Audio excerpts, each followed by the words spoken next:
Troviamo il modo di farli e da 5 abbiamo deciso di arrivare a 10 e probabilmente arriveremo anche a 13.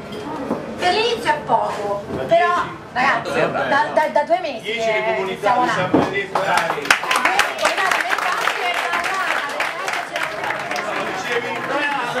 Siamo il gruppo della Primavera, il pomodoro dialetta ascolano per chi non fosse di Ascoli o comunque fosse uno straniero.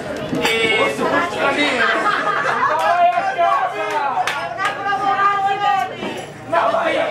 siamo qui quindi per aiutare la serata e divertirci un po' con voi, con i nostri canti folcloristici, i nostri canti in dialetti. Il nostro gruppo è ormai da anni che ha raccolto questa grande tradizione dei canti in dialetto, dei canti di questo, cioè cantare in cambio di cibo, che speriamo sia la paga che otterremo questa sera.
Grazie a voi, grazie. Grazie di essere venuti.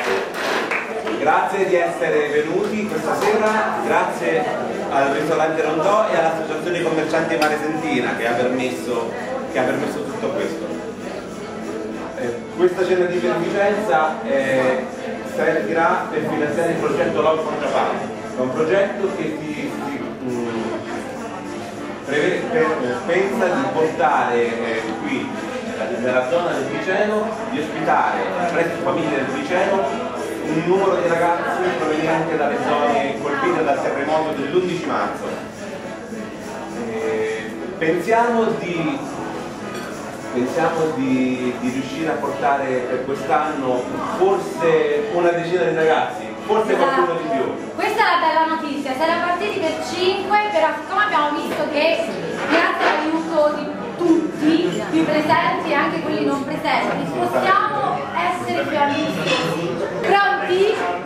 1, 2,